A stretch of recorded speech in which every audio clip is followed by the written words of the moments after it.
We must hoover through this afternoon. We've got a Q&A session, as I say, at the end, but let's hear from the experts. Let me now introduce Martin Foley, the boss of the Apostleship of the Sea, one of the three main Christian missions involved in seafarers' welfare. And it was really great this afternoon to see all three of them talking around the same coffee. Much approve of. Martin, we'll let you crack on.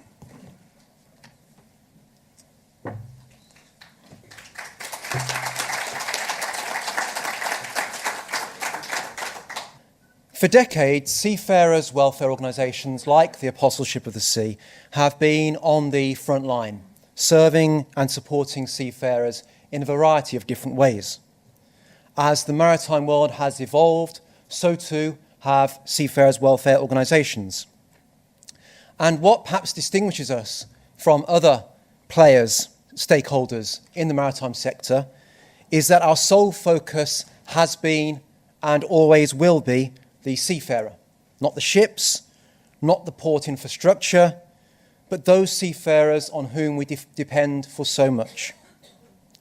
Seafarers trust us, and that's an important currency. Mention Stella Maris or the mission to seafarers, and it invariably prompts a positive response. So I believe we're building from a position of strength. And I would like to put forward some suggestions for both the threats and opportunities faced by seafarers' welfare organisations. But before doing so, I think it's important to clarify the precise nature of our role, and I consider it to be three-pronged. Firstly, service of seafarers. Secondly, being a trusted advocate for seafarers. And thirdly, acting as a bridge between interested parties working in the maritime sector: seafarers, trade unions, port state control, ship owners. And in the light of our role, I've identified three threats. They are sufficiently serious that if left unattended, will seriously undermine our ability to fulfil our role. Conversely, each threat also presents an opportunity which, if grasped, has the potential to increase our effectiveness. So the three threats I'd like to focus on are complacency, decline of traditional welfare activities and income streams, and secularisation. So dealing with the first, complacency. This is born out of an attitude that we've existed for well over 100 years, are reasonably well regarded by seafarers and those with whom we work in the maritime sector, and are well resourced financially. A complacent mindset can be portrayed by the question, what do seafarers need? Rather, the question should be, what do seafarers want? How can we serve them?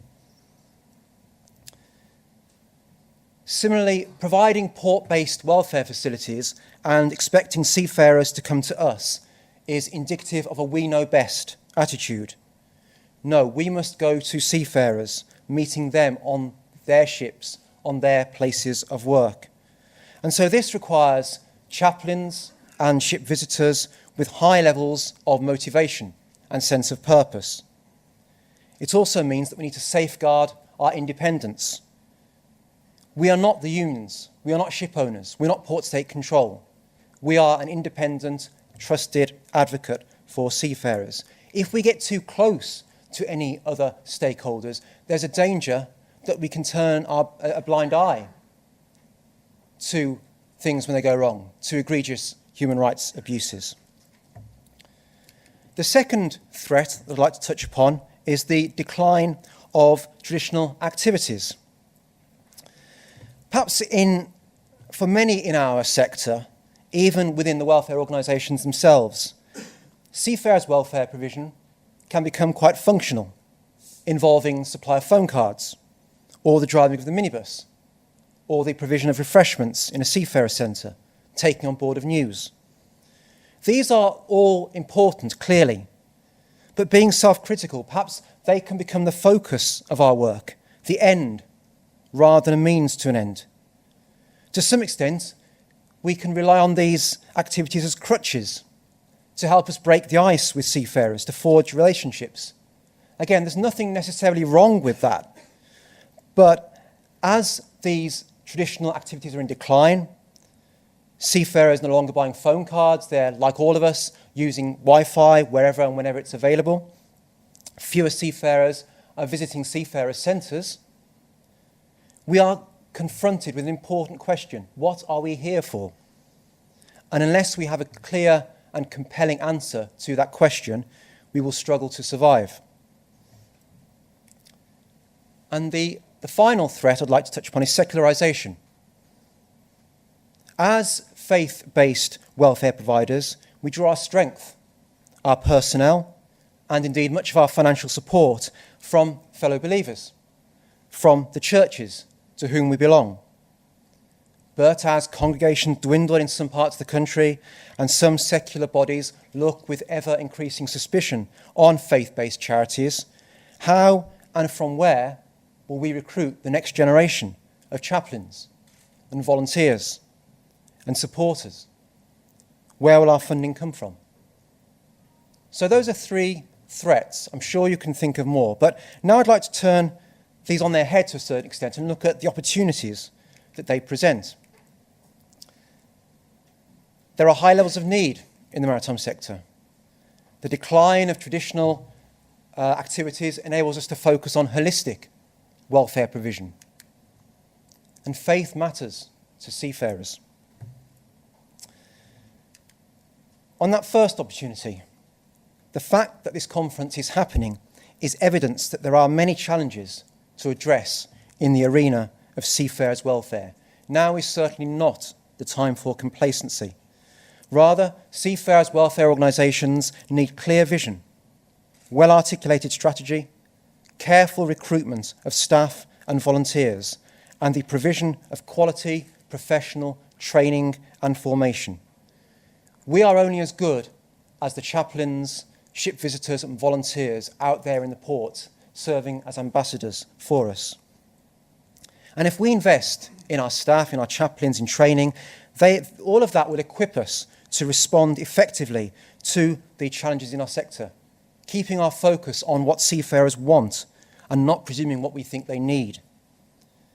The growing profile of human rights issues in the maritime sector offers great opportunities for partnership working with the industry, trades unions, NGOs and other welfare providers, nationally and internationally.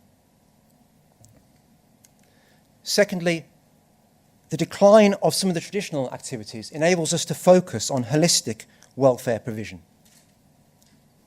The decline of the crutches which we have perhaps traditionally leaned on presents us with an opportunity to be clear about what we are here for, to use faith-based language, what is our mission. Each seafarers' welfare organisation must clearly articulate what it means to be a Christian charity working in a secular environment. For AOS, for the Apostleship of the Sea, in the best traditions of Catholic social teaching, our Christian faith demands that we engage with the maritime world through serving all seafarers, spiritually and practically, regardless of their faith or lack of faith. You don't have to share our beliefs, but through the quality of our work and the calibre of our personnel, our service for seafarers, we hope you will appreciate the value and impact of what we do. And then finally, faith matters. I believe we should refrain from adopting a Western-centric view of secularisation. Across the globe, religious belief and practice are growing. Now, all too often we hear about the negative aspects of this, when extremists use their faith to commit abominable acts. Yet faith, in particular the Christian faith, is having a transformative impact all over the world. We remain the largest provider of health, care and education. And I think we need to remember that seafarers, many, many seafarers, the people we serve, are invariably men and women of faith, with a spiritual thirst that welfare organisations can help quench. Our lived experience informs us that our shared language of faith gives seafarers confidence that we are here for them, an implicit, sometimes explicit, understanding that we both understand and share their outlook on life. And domestically, here in the UK, secularisation presents us with an opportunity to engage afresh with our Christian churches. Some congregations may be dwindling, but with those attending church on a regular basis, those involved in churches tend to be committed, engaged. They have the potential to make excellent port chaplains, ship visitors, volunteers, and supporters. However, if we lose our sense of mission, then we can become just nice people doing nice things. And that's hardly a great basis upon which to recruit individuals to our work in the sector. But our work is much more than this. It's gospel in the raw, reaching out to those on the margins. And who can be more marginal than seafarers? And that's what Pope Francis is consistently calling us to do. And it's a compelling ask if framed in the right way. Thank you for listening.